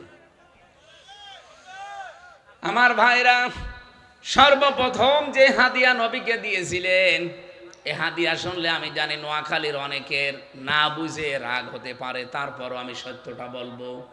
1 নম্বরে বললেন, হে নবী, আপনার উম্মতদেরকে আমি একটা হাদিয়া দিলাম, সবাইকে মাফ করে দিলাম, শুধু শিরিক যারা করে তাদেরকে আমি মাফ করছি না, করব না। কোরআনে কারিমে অনেক জায়গায় আয়াত আছে ডাইরেক্ট। সূরা নিসা 48 নম্বর আয়াত, 116 নম্বর আয়াত, একই কথা আল্লাহ দিয়েছেন, ইন্নাল্লাহা লা ইয়াগফিরু আন ইউশরাকা বিহি ওয়া ইয়াগফিরু মা দুনা যালিকা লিমান ইয়াশা। রব্বুল আলামিন বলেন, সব গুনাহ আমি আল্লাহ ইচ্ছা করলে মাফ করে দিচ্ছি এবং দেব, কিন্তু শুধু শিরিক করলে, এটা যতক্ষণ খাস দিলে তওবা না করবে, ওর কোনো মাফ নেই। অথচ এই কথাটা শুনলে আমার সবচাইতে বেশি ভয় হয় বাংলাদেশ আর ভারতের মুসলমানদেরকে নিয়ে। আমাদের ঈমান আছে আমিও জানি, কিন্তু ঈমানের সাথে আমাদের শিরিক মিশ্রিত। কথা বলেন না কেন? ওয়াকাদিমনা ইলা মা আমিলু মিন আমালিন ফাজআলনাহু হাবাম মানসুরা। সূরা ফুরকানের 23 নম্বর আয়াতে আছে, কিয়ামতের দিন যদি কেউ শিরিক মিশ্রিত কোনো আমল নিয়ে আল্লাহর কাছে দাঁড়ায়, ওটা ধূলিকণার মতো তার মুখের উপরে নিক্ষেপ করবে। বলেন নাউজুবিল্লাহ। ওই দিন নবীকে আল্লাহ জানিয়েছেন, হে নবী, আপনাকে শুধু এটা না, এই হাদিয়াটা আপনাকে দেইনি। এটা সূরা জুমারের 65 নম্বর আয়াতে পাবেন। যত নবী রাসূল দুনিয়ায় পাঠিয়েছি প্রত্যেকের কাছে আমি এই ওহীটা করেছিলাম, ওয়ালাকাদ উহিয়া ইলাইকা ওয়া ইলাল্লাযিনা মিন ক্বাবলিকা লাইন আশরাকতা লা ইয়াহবাতান্না আমালুকা ওয়া লা তাকুনান্না মিনাল খাসিরিন। সব নবীকে ওহী করেছি যে শিরিক করা যাবে না। এমনকি আপনাকেও আমি এই ওহী করলাম, হে নবী, আপনিও যদি শিরিক করেন আপনার জীবনের যত আমল আখলাক আমি আল্লাহ সব কিন্তু নষ্ট করে দেব, ব্যর্থ করে দেব, আপনি অবশ্যই ক্ষতিগ্রস্তদের অন্তর্ভুক্ত হয়ে যাবেন। বলেন নাউজুবিল্লাহ। নোয়াখালীবাসী, এটা রেকর্ড হচ্ছে। আমি সারা বাংলাদেশের সব মুসলমানদেরকে, অন্য ধর্মের যারা আছেন ওই 8% বাদ দিলাম, এই 92% মুসলমানকে আমি আমার নিজের ভাই, নিজের বাবার মতো মনে করে বলছি, শিরিক মিশ্রিত কোনো আমল নিয়ে আল্লাহর কাছে যাওয়া যাবে না। সত্যি করে বলেন, শিরিক আমাদের জীবনে যদি না জেনেও কেউ করে থাকেন, জেনে বাদ দিয়ে দেওয়া লাগবে। এর যতগুলো প্রকার আছে, শিরিক বিল জাত আছে, শিরিক বিল সিফাত আছে, শিরিক বিল ইখতিয়ার আছে, শিরিক বিল হুকুক আছে, এরকম 120 প্রকার আছে। এই পৃথিবীর ময়দানে শিরিক এক কথায় জবাবে, আল্লাহ যেটা পারে ওইটা অন্য কেউ পারে, এই বিশ্বাস করার নাম শিরিক। আর শিরিক যারা করে তারা মুশরিক। এই কথা বুঝেছেন? বুঝেছেন কথা? আল্লাহ যেটা পারে ওইটা অন্য কেউ, এমনকি রাসূলুল্লাহ, আরো জোরে বলেন, শুধু আপনার পীর সাহেব পারে। এবার আমি একটা একটা করে কয়েকটা উদাহরণ দেব শুধু শিক্ষা নেওয়ার জন্য। এই এদিকে তাকান, এই ওঠাউঠি করে কারা গো? এই ছেলে, আমারে ওয়াজে বসিয়ে এরা চলে যাচ্ছে, একটা কথা হইল। এদিকে তাকান ভাই। সন্তান দেওয়ার একচ্ছত্র মালিকানা কার? আমরা অনেকেই মনে করি না কোনো বাবা হয়তো হালকা পাতলা পারে। একটা বগুড়ায় অনুষ্ঠান ছিল আমার, একজন এসে বলছে, হুজুরে আপেল পড়িয়ে দেন। আমি তো সূরা ফাতিহার নাস ইখলাস এগুলো পড়ে ফু দিচ্ছি, আমার কানের কাছে মুখ নিয়ে বলছে, হুজুর এমন ভাবে আপেল পড়বেন যেন ছেলে হয়। আপেল ফেলে দিলাম। আমার বসে আপেল কই, ফেলে দিস কেন? আরে ভাই, আপেল পড়া দিয়ে যদি ছেলে হয় তাহলে আমার ম্যাডামের 3টা মেয়ে হইতো না। ম্যাডামরা শুধু আপেল খাওয়াতাম পড়ে পড়ে। কি বিশ্বাস লোকটার দেখেন, যে আমি যখন সূরা ফাতিহা শেষ করে সূরা ফালাক আর নাস পড়ছি, আমার কানে কানে মুখ নিয়ে আস্তে আস্তে বলছে যে আমার মেয়ে আছে তো ছেলে নেই, যেন এমন ভাবে পড়বেন যেন ছেলে হয়। তাহলে মনে ওর বিশ্বাস আমার এই আপেল পড়ার উপরে, আল্লাহর উপরে না। আল্লাহ যেটা পারে ওটা হামজা পারে, হামজার বাবা হালকা পাতলা পারে। এই বলেন, এটা যেমন সহজে বুঝলেন যে না সন্তান দেওয়ার মালিক হামজাও না, হামজার বাবাও না, হামজার পীরও না, এটা শুধুমাত্র পারে কে? এমনকি ছেলেকে মেয়ে বানাতে পারে কে? এই সিদ্ধান্ত যেহেতু পেটের ভেতরে আল্লাহ দেয়, ওয়াল্লাযী ইউসাউবিরুকুম ফিল আরহামি কাইফা ইয়াশা, তিনি সে আল্লাহ যিনি মায়ের রেহেমের ভেতরে তোমাদের আকার তৈরি করেন। এটা ছেলে হবে না মেয়ে হবে এই সিদ্ধান্ত শুধুমাত্র দেয় পীর সাহেব। আরো জোরে বলেন। ও ভাইরা, আমি বারবার এই কথা রিপিট করছি এই কারণে, এটা যেমন সহজে বুঝে ফেলেছেন যে পৃথিবীতে ছেলে মেয়ে কেউ দিতে পারে। আরো জোরে বলেন। এবার আসল কথায় এসেছি। আমি যে বলছিলাম অনেকের মন খারাপ হতে পারে হয়তো না বুঝে, প্রিন্সিপালের মতো, অধ্যক্ষ সাহেবের মতো বুঝলে আপনিও রাগ করবেন না। এখানে যদি একজন কানাকেও জিজ্ঞাসা করেন, একজন পাগলকেও জিজ্ঞাসা করেন যে আসমান জমিন বানিয়েছে কেউ, পাগলও বলবে আল্লাহ। কথা বলছে না কেন? আবু জেহেলকে জিজ্ঞাসা করা হয়েছিল আসমান জমিন কে বানিয়েছে? ওয়ালা ইনসাআলতাহুম মান খালাকাস সামাওয়াতি ওয়াল আরদা লা ইয়াকুলুনাল্লাহ। হে নবী, ওদেরকে জিজ্ঞাসা করেন আসমান জমিন কে বানিয়েছে, ওরা গ্যারান্টি দিয়ে বলবে লামে তাকিদ নুনে সাকিলা, অবশ্যই আল্লাহ বানিয়েছে। তাহলে কাফেররাও স্বীকার করবে আসমান জমিন বানিয়েছে কে? আরো জোরে। আল্লাহ এতটুকু শেষ করে দেননি যে একটা কিছুক্ষণ আগে আপনাদের শুনিয়েছি, আলা লাহুল খালকু ওয়াল আমরু, এই জমিন বানিয়েছে যিনি, বিধান চলবে তার। সুতরাং আল্লাহর এই বানানো জমিনে আল্লাহর বিধান বাদ দিয়ে অন্যের বিধান যারা এই জমিনে কায়েম করতে চাচ্ছেন, আপনি আল্লাহর আইনের সাথে শিরিক করছেন, আপনি মুশরিক, আপনার কোনো মাপ নেই। আপনার জানা যায় কোটি কোটি কোটি কোটি মানুষ হতে পারে, তাম পৃথিবীর মানুষ এসে আপনার জানাজায় হাজির হতে পারে, কিন্তু আপনি মুশরিক। এ জমিন যার, তার আইন বাদ দিয়ে অন্যের আইন যারা এখানে কায়েম করতে চান, আপনি আল্লাহর আইনের সাথে শিরিক করছেন। শিরিক করলে মানুষ যেহেতু মুশরিক হয়ে যায়। আর হাদিয়া যে 3টা দিয়েছেন, তার প্রথম হাদিয়া নবী আপনি উম্মতদেরকে বলবেন আমি কিন্তু মুশরিকদেরকে মাফ করব। এত বড় বাংলা কথা বলার পরেও যদি কারো রাগ হয়, ওই আফসারির মতো কুকুরে পোশাক করেছে বিবেকের উপরে। এতে বাংলা বলার আমার আর কায়দা নেই। বলেন তো স্যার, এর সাথে কি বলবো আর? এত বড় সহজ ভাষায় বলছে যে আল্লাহর আইনের বাইরে অন্য কোনো আইন আপনি কায়েম করতে চাবেন, আপনি মুশরিক। কারণ আপনি আল্লাহর আইনের সাথে শিরিক করছেন। আল্লাহ যেটা পারে ওটা অন্য কেউ পারে না। কারণ আইন তৈরি করতে পৃথিবীর কাউকে আল্লাহ অনুমতি দেয়নি। ইয়াকুলুনা হাল্লানা মিনাল আমরি মিন শাইইন কুল ইন্নাল আমরা কুল্লাহু লিল্লাহ। সূরা আলে ইমরান 4 নম্বর পারা 9 নম্বর পৃষ্ঠা 3 নম্বর লাইনের, এটা 54 নম্বর আয়াতের মাঝের অংশে আছে। যান এবার দেখে বাড়ি যেয়ে মিলান, আপনি কি আসলে মুসলমান আছেন না মুশরিক হয়ে মরছেন? আপনি এবার ভেবে চিন্তে দেখেন। এরকম উদাহরণ আমি 120টা দিতে পারতাম, 2টা বললাম। আল্লাহ যেটা পারে ওইটা অন্য কেউ পারে, এই বিশ্বাস করলে সে শিরিক করে, আর শিরিক করলে মানুষ মুশরিক হয়ে যায়। খুব ভালোবাসি নোয়াখালীর মানুষদেরকে ফিরে আসেন। আপনি হয়তো না বুঝে এই কাজগুলো করছেন, এরপরও যদি ফিরে আসতে না চান, আমি তো আর দারোগা পুলিশ না যে পিটিয়ে হেদায়েত করব। 2 নম্বরে নবীজিকে আল্লাহ দিয়েছিলেন হাদিয়া 50 ওয়াক্ত নামাজ। কত? বিশ্বনবী 50 ওয়াক্ত নামাজ পেয়ে খুব খুশি। উনি আসছিলেন বারবার, মুসা নবীর সাথে ষষ্ঠ আসমানে দেখা হয় আর ফিরিয়ে দেয়, 9 বার ফেরত দিয়েছে।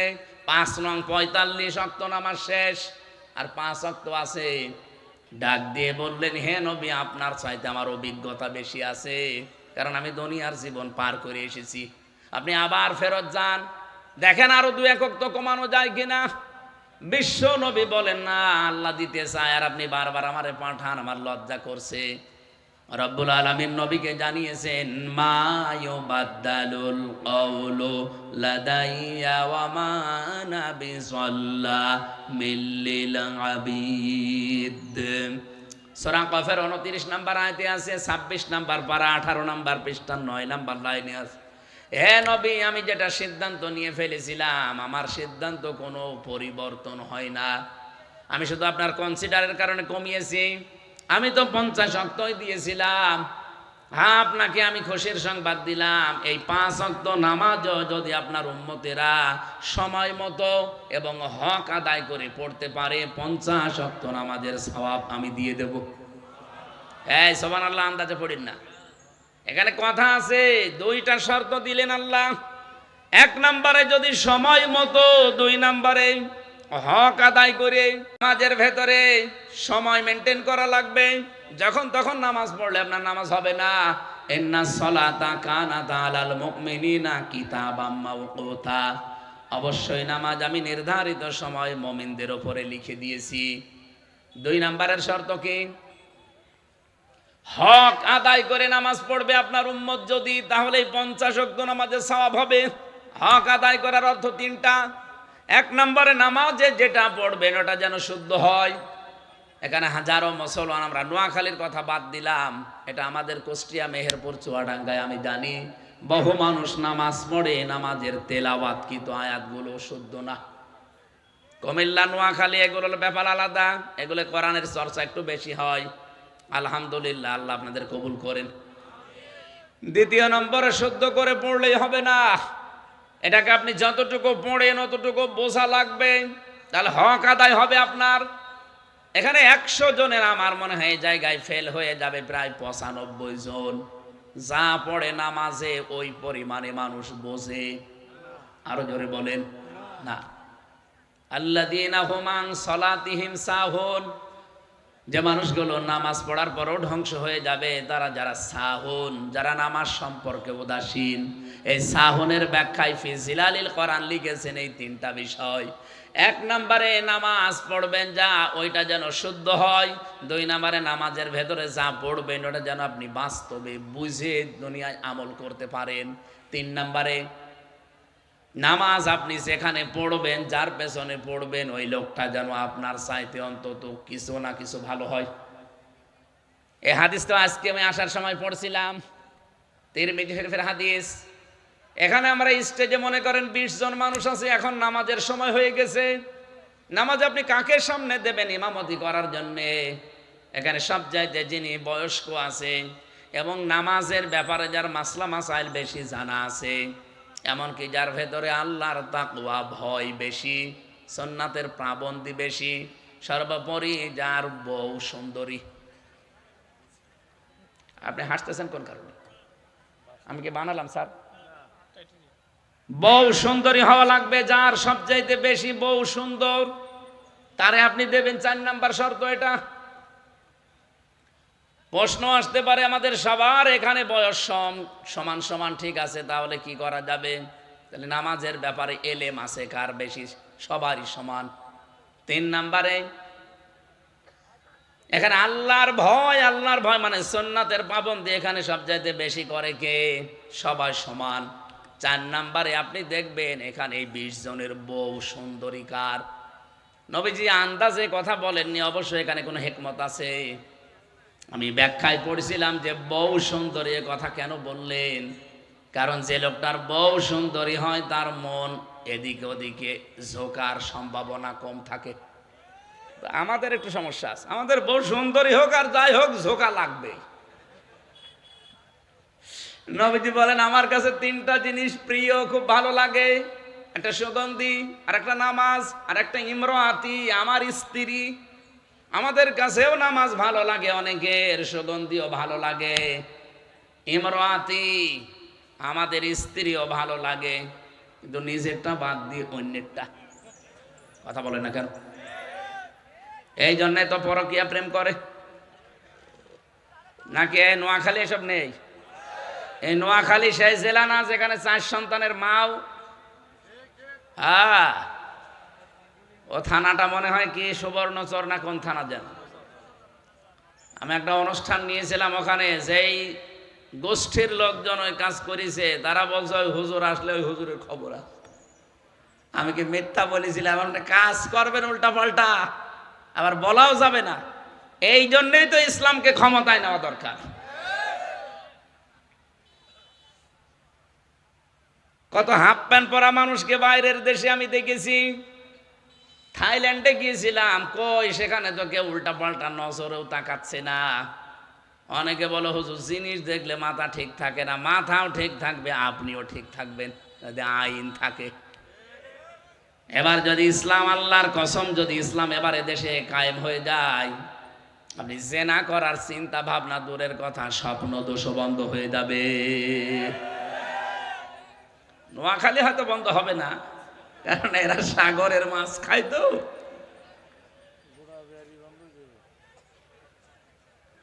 নোয়াখালীবাসী 3 নাম্বার যে শর্ত বললাম, আপনি যার পেছনে নামাজ আদায় করবেন এই লোকটা আপনি দেখে অবশ্যই ইমামতির জায়গায় দাঁড় করিয়েছেন। এই নোয়াখালী মুসাফর মসজিদের যাকে ইমাম নেওয়া হয় তার মাথা থেকে পা পর্যন্ত দেখা হয়। কথা বলে না কেন? এমনকি তার বউ পর্দায় থাকে কিনা তাও দেখা হয়। এত কিছু দেখে লোকটাকে আপনি ইমামতির জায়গায় দাঁড় করান, অথচ বাস্তবতা কি? ওই লোকটার হাতে কোনো দিন এই এলাকার মানুষেরা মসজিদের দান বাক্সর চাবিও দেয় না। আমাদের এলাকার কথা বলছি, দেয় না? এলাকায় দেয়? দেয় না। মসজিদের দান বাক্সর চাবি থাকে ক্যাশিয়ারের কাছে। কয় টাকায় ওঠে? নাই 20,000 টাকায় উঠলো মাসে। সেই টাকাটা একটা বাক্সে তালা মারা, সেটার তালা চাবি রেখে দেয় ক্যাশিয়ার, ইমামের কাছে দেয় না। অথচ যেই লোকটা এবার এমপিতে দাঁড়াবে তার কাছে কোটি কোটি টাকা বাজেট আসবে যদি সে পাশ করতে পারে। আমার তো মনে হয় এই দেশে এবার যারা এমপিতে দাঁড়াবে তাদের চরিত্র ইমাম সাহেবের চাইতে 100 গুণ ভালো হওয়া লাগবে। নামাজের এই 3 নাম্বার শিক্ষা যদি নিতে পারি আমরা, এই দেশে কোনো বেনামাজি, কোনো চরিত্রহীন মানুষ সংসদে যেতে পারবে। আপনি নবীজির হাদিয়া তো গ্রহণ করলেন না। আল্লাহ নবী হাদিয়া নিয়ে এসেছিলেন। 5 ওয়াক্ত পড়লে 50 ওয়াক্ত নামাজের সওয়াব এমনি না, এই কারণে পাওয়া যাবে।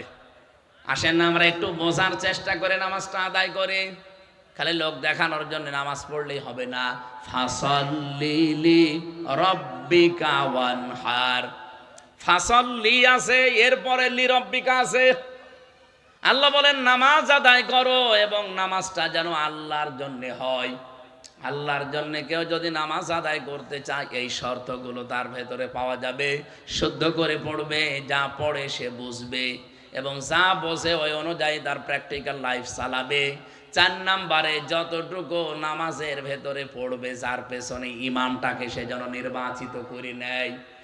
আমাদের দেশে আমরা ইমাম নির্বাচিত করি ঠিক, কিন্তু শুধু নামাজের ইমাম, পরিবারের ইমাম লাগে, সমাজের ইমাম লাগে, রাষ্ট্রের ইমাম লাগে। এই ইমামগুলো আমরা নির্বাচনের সময় নামাজের এই হক আদায়ের শিক্ষাটা নেই না। এই জন্য আমাদের সমাজ পরিবর্তন হয় না। রজব মাসে এই হাদিয়া নবীকে আল্লাহ যা দিলেন আমরা এভাবে হাদিয়া গ্রহণ করতে পারবো না। আরো জোরে বলে।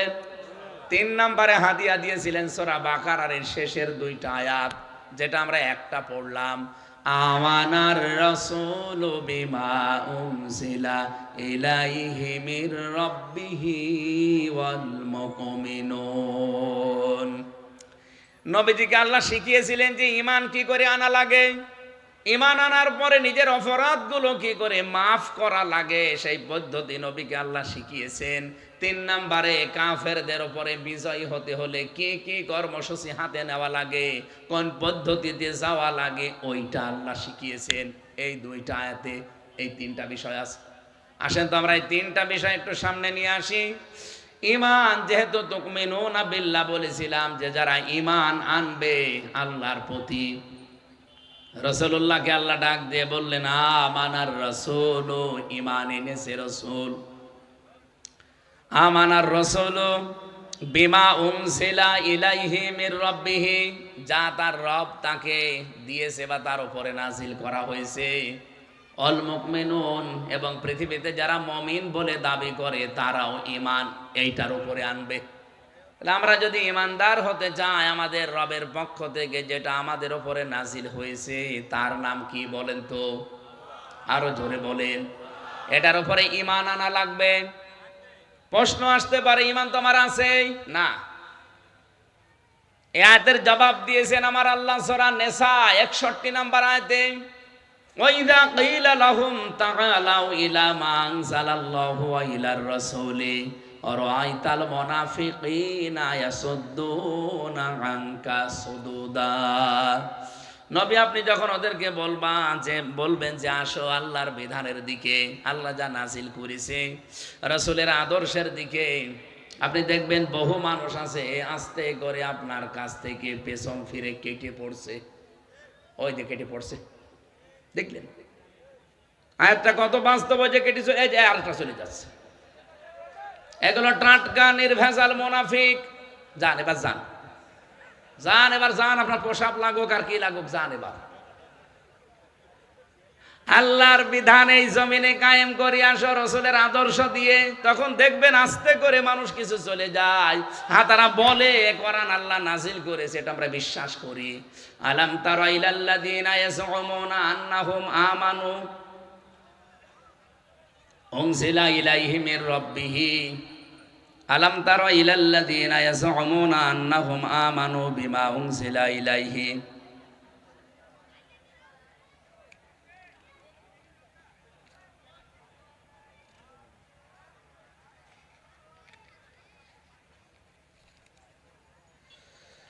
আলাম তারা ইলাল্লাযীনা ইয়াজউমুনা আন্নাহুম আমানু বিমা উনজিলা ইলাইকা ওয়া মা উনজিলা মিন ক্বাবলিকা ইউরিদুনা আন ইয়াতাহাকামু ইলাত তাগুত ওয়া ক্বাদ উমিরু আন ইয়াকফুরু বিহি।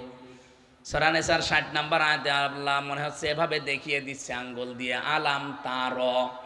তারা শব্দের শাব্দিক অর্থ এই চোখ দিয়ে দেখা, আর নাজারা মানে গবেষণা করে দেখা।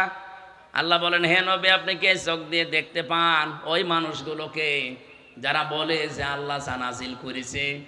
হে নবী, আপনার উপরে আপনার পূর্বে সব আমরা বিশ্বাস করি। আমরা বিশ্বাস করি এ কথা বলার মতো মানুষ দেশে নেই। এই কথা বলেন না কেন? আপনি নিজের সাথে মিলান তো আয়াতটা। ইউরিদুনা আইয়াতাহাকামু ইলাত তাগুত, কিন্তু যখন তারা বিচার ফায়সালা চায়, এ জমিন কিভাবে চলবে, বিচার আচার কিভাবে চলবে, তখন হে নবী আপনি দেখবেন ওরা দৌড়িয়ে তাগুতের দিকে ছুটতেছে। তার মানে মানুষের তৈরি করা নিয়ম নীতির দিকে দৌড়িয়ে যাচ্ছে। আয়াতটা পড়লেই আমার মনে হয় বাংলাদেশের মানুষকে দেখে দেখে আল্লাহ এই মাত্র আর একবার নাজিল করলো, ওয়াকাদ উমিরু আন ইয়াকফুরু বিহি।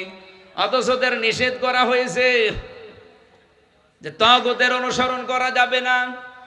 ওয়ায়ুরিদু শাইতানু, শয়তান চায় আন ইউদিল্লাহুম দালালান বাঈদা, তাদেরকে বিভ্রান্তির একেবারে নিম্ন গহ্বর পর্যন্ত পৌঁছিয়ে দিতে। নোয়াখালীবাসী কোরআনের আয়াতগুলো পড়লে যেহেতু মানুষের হেদায়েত পাওয়ার সম্ভাবনা বেশি, এজন্য কোরআনের আয়াত দিয়ে আপনাদেরকে এই কথাগুলো শোনালাম। মুসলমান আমরা দাবি করছি, আমিও জানি, ঈমান আমাদেরও আছে, আল্লাহ যা নাজিল করেছে এটা আমিও মানি, আপনিও বিশ্বাস করেন। কিন্তু যখন বলা হয় যে নাজিলকৃত বিধান দিয়ে আসেন আমাদের পরিবার, সমাজ, রাষ্ট্র, আদালত এগুলো চালায়, তখন নবী আপনি দেখতে পাবেন কিছু মানুষ আপনার আল্লাহর বিধান বাদ দিয়ে মানুষের তৈরি করা বিধানের দিকে দৌড়াচ্ছে। এতে যে নামেই দৌড়াক, ওটা কাফের, ওটা মুনাফিক। ওটা কি? এদেশে আবার মুনাফিক আছে কিনা আপনি বলেন? কিভাবে ঈমান আনবেন আল্লাহ সে পদ্ধতি নবীকে নবীর মাধ্যমে ওই দিন শিখিয়েছেন আমাদেরকে। কুল্লুন আমানা বিল্লাহি ওয়া মালাইকাতিহি ওয়া কুতুবিহি ওয়া রুসুলি। তারা সবাই ঈমান এনেছে আল্লাহর প্রতি, ফেরেশতাদের প্রতি, কিতাবের প্রতি, রসুলদের প্রতি। আল্লাহ রসুলি না দিয়ে রুসুলি দিলেন কেন? এই রুসুলি শব্দের শাব্দিক অর্থের ভেতরে তাফসিরে পড়তে পেয়েছি, এটা তাফসিরে ফিসিল আলিল কোরআনে আছে, সাইয়্যিদ কুতুব দিয়েছেন। হযরতে মুসা আলাইহিস সালাম, ঈসা আলাইহিস সালামের মতো নবী, এত বড় পাওয়ারফুল। তথ্যটা পাবেন সূরা আলে ইমরান ৩ নাম্বার পারা ১৯ নাম্বার পৃষ্ঠার ৯ নাম্বার লাইনের ৮১ নাম্বার আয়াতে আছে। আমি দলিলগুলো লম্বা করছি না, শুধু আয়াত বলে দিলাম। ওয়াইদা খাযাল্লাহু মিসাকান নাবিয়্যিনা লামা আতাইতুকুম মিন ক্বাবলু ইলা আখিরি আয়াত। আয়াতের মাঝে একটা শব্দ আছে, সেই শব্দের ব্যাখ্যা করার জন্য আমি পড়লাম ক্বালু আকরারনা। তারা সবাই বলেছে আমরা স্বীকার করলাম। শেষ নবী যে একজন আসবে, তার পরিচয় তিনি আল্লাহ কোরআনে কারিমের ভেতরে, ইনজিলের ভেতরে, তাওরাতের ভেতরে, জাব্বুরের ভেতরে দিয়েছিলেন। ওনারা সবাই স্বীকার করেছে। নবীকে আল্লাহ এটা শোনাচ্ছেন। ওয়াইদ আখাযাল্লাহ, স্মরণ করেন ওই সময়ের কথা, আল্লাহ যখন অঙ্গীকার নিয়েছিলেন এই নবীদের থেকে আপনার সম্পর্কে। হে নবী, ওরা সবাই স্বীকার করেছে যে হ্যাঁ আপনি শেষ নবী, আপনি শ্রেষ্ঠ নবী। এমনকি মুসা নবী, ঈসা নবীও দুনিয়ায় যদি এখন আসে, আর কেউ যদি আল্লাহর নবী মুহাম্মদুর রাসূলুল্লাহর আদর্শ বাদ দিয়ে মুসা নবীর আদর্শ, ঈসা নবীর আদর্শ গ্রহণ করে চলে, এই আয়াতের ব্যাখ্যায় পড়েছি নবীজি বলেন ওই লোকটা জাহান্নামী। এত আসতে বলেন কোন কারণে? কি বুঝলেন এখান থেকে? কিছু বুঝে হ্যাঁ বললেন। আল্লাহর নবী বলছেন এখন যদি মুসা নবী দুনিয়ায় আসে, ঈসা নবীও আসে, যদিও ঈসা নবী আসবে কিন্তু উম্মত হয়ে। এত বড় পাওয়ারফুল যারা আল্লাহর সাথে কথা বলতো সরাসরি, হযরতে মুসা কালিমুল্লাহ বলা হয়, ঈসা রূহুল্লাহ বলা হয়। তারা আসলে যদি তাদের আদর্শ কেউ মেনে নিয়ে আল্লাহর নবীকে বাদ দিয়ে দেয়, সে লোকটা যদি জাহান্নামে যায়। আজ বাংলাদেশে আল্লাহর নবী মুহাম্মদুর রাসূলুল্লাহর আদর্শ বাদ দিয়ে কেউ যদি বাবার আদর্শ, কেউ যদি স্বামীর আদর্শ গ্রহণ করে, নিশ্চিত সে জাহান্নামী। নিয়ে আসবেন কোন হুজুর? নিয়ে আসবেন, নিয়ে আসেন, যান। প্রিন্সিপাল তো বসে আছে, আরো কোন হুজুর নিয়ে আসবেন? নিয়ে আসেন তো। এত বড় বাংলা সাক্কা কথা বলার পরে কেউ যদি রাগ করে, এ রাগটা কোরআনের উপরে করেন, আমার উপরে না। এত বড় মুসা নবী, ঈসা নবী আসার পরে যদি পৃথিবীতে এখন বিশ্ব নবীর আদর্শ বাদ দিয়ে কেউ মুসা নবীর দিকে দৌড়ালে সে জাহান্নামে যায়, ঈসা নবীর দিকে দৌড়ালে কেউ জাহান্নামে যায়। আপনি বলেন এই পৃথিবীর ময়দানে এখন নবী মুহাম্মদুর রাসূলুল্লাহ বাদ দিয়ে কোন আদর্শ আছে? আশা করছি আপনি বুঝেছেন কি বলতে চায় এবং কি শুনেছেন। এরপরেও যদি আপনার বিবেকটা কাজে না লাগে, আমার আর কিছু করার নেই। আমার শুধু দায়িত্ব ছিল পৌঁছিয়ে দেওয়া। ইন্নামা আলাইকাল বালাগ ওয়া আলাইনাল হিসাব। পৌঁছিয়ে দেওয়ার দায়িত্ব আমার, হিসাব নেওয়ার দায়িত্ব কার? আপনার উপরে ছেড়ে দিলাম। এবার 14টা জিনিস শিখিয়েছিলেন না, সময় বেশি হয়ে যাচ্ছে। আমারও সকাল থেকে আবার অনুষ্ঠান শুরু, আমি আর থাকতে পারছি না। আমি 5 পৃষ্ঠার আলোচনা করেছি এই বই থেকে, এখনো 115 পৃষ্ঠার ভেতরে আছে। আমার এই বইটা লিখিত নিজের, আমি যা বলি ওইটা আগে লিখি। এই বইটা পারলে নিয়ে যান, কাজে লাগবে। অনেক তথ্য দেওয়া আছে মেরাজ সম্পর্কে, সৃষ্টি জগৎ সম্পর্কে। 5 পৃষ্ঠা মতো আলোচনা করেছি আজকে, এখনো 115 পৃষ্ঠা বাকি আছে। এটা পারলে এখানে স্টেজে আছে, নিয়ে যান, কাজে লাগবে আপনাদের। আল্লাহুম্মা আমিন। রব্বানা আতিনা ফিদ দুনিয়া হাসানা ওয়া ফিল আখিরাতি হাসানা ওয়া কিনা আযাবান্নার। রব্বুল আলামিন, নোয়াখালী জেলার কোম্পানিগঞ্জ মোসাফুর মাদ্রাসার দিকে তাকাও। হাজার হাজার বান্দা বান্দি চাতক পাখির মতো আমরা কোরআনে কারীম শুনছিলাম, বোঝার চেষ্টা করছিলাম। যতটুকুই বুঝেছি আল্লাহ তুমি আমল করার তৌফিক দাও। 2 দিনের এই অনুষ্ঠানে যদি সওয়াব দয়া করে দিয়ে থাকো, কোটি কোটি করে বাড়িয়ে দাও। কিয়ামতে যিনি জান্নাতে নিয়ে যাবে ওই নবীর রওজায় পৌঁছিয়ে দাও। পৃথিবীর মাটির নিচে যারা ঈমান নিয়ে ঘুমিয়ে আছে, আল্লাহ এদেরকে চিরতরে ক্ষমা করে দাও। এ মাহফিলের আয়োজন করেছে যারা, ব্যারিস্টার নুরুদ্দিন ভাই সহ যারা আঞ্জাম দিয়েছে এই ইদ্রিসিয়া মাদ্রাসা কর্তৃপক্ষ, প্রত্যেকটি মানুষদেরকে ওমরের মতো কবুল করে নাও।